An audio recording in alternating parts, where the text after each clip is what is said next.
सो good morning everybody, myself Acharya Vishwendra. आज कुछ question आपसे डिस्कस करूंगा। First question is peak voltage for 100 volt 50 hertz is.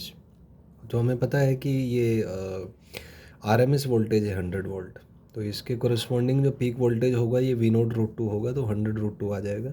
Root two होता है 1.414, तो आप सॉल्व करेंगे 141.4 वोल्ट ही आ जाएगा।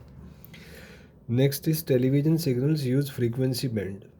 तो टेलीविजन सिग्नल्स का जो फ्रीक्वेंसी है वो 54 मेगाहर्ट्ज से 890 मेगाहर्ट्ज के बीच में होता है।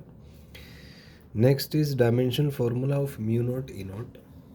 तो ये होता है L-2 into T2। Next is dimension formula of E/B।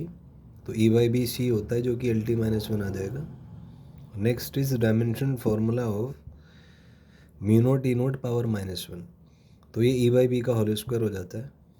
एक और इम्पोर्टेंट रिलेशन है 1 is equal to mu nought. यहीं को इसको अगर हम इधर ले जाएं तो हम कह सकते हैं 1 is equal to mu nought E nought E/B whole square, या ये कहा जा सकता है कि mu nought E nought into E/B whole square is dimensionless.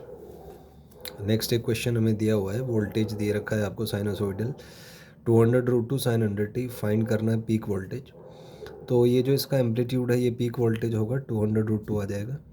Next is RMS voltage, क्योंकि ये साइन कर्व है तो आरएमएस 1/√2 होगा, so that will be V nought by root two. Solve करेंगे तो ये 200 वोल्ट आपका आ जाएगा। Next is capacitive reactance. Capacitance आपको 1 माइक्रोफैरेड दिया हुआ है, तो कैपेसिटिव रिएक्टेंस 1/ओमेगा C होता है। ओमेगा यहाँ से 100 हो जाएगा, कैपेसिटेंस 10⁻⁻⁶, तो सॉल्व करेंगे 10⁻⁴ ओम आ जाएगा। Next is peak current. तो अगर ये वोल्टेज किसी कैपेसिटर में आप अप्लाई करते हैं तो उसके थ्रू जो पीक करंट है वो होगा peak voltage upon capacitive reactance. Peak voltage is 200 root two, capacitive reactance is 10⁻⁴। तो यहाँ से ये √2 अपॉन 50 एम्पियर यहाँ से आ जाएगा अगर आप इसको सॉल्व करेंगे तो। Next is RMS current. So RMS current is I0/√2। तो इसको सॉल्व करेंगे, ये 1/50 एम्पियर यहाँ से आ जाएगा आपका, या 20 मिली एम्पियर भी इसको कह सकते हैं। Next is current read by ammeter. तो एमीटर जो हैं वो आरएमएस वैल्यू रीड करते हैं, तो ये 20 मिली एम्पियर आपका आ जाएगा। Next is question is given जिसमें VL है 10 वोल्ट, VC है 14 वोल्ट और VR है 3 volt, then find. First part is source voltage. तो इसका अगर फेसर ड्रॉ करें तो जो मान लीजिए V is the net voltage, तो ये VR और VC माइनस VL के रिजल्टेंट के इक्वल होगा। तो ट्राइंगल से हम कह सकते हैं V² is VR² plus VC minus VL whole square. तो इसको अगर हम सॉल्व करेंगे यहाँ से भी आपका 5 वोल्ट आ जाएगा। Next is type of circuit पूछा है, तो ये सीरीज RLC सर्किट है और इसमें आप देख सकते हैं कि VC बड़ा है VL से, तो XC बड़ा होगा XL से क्योंकि सीरीज में है।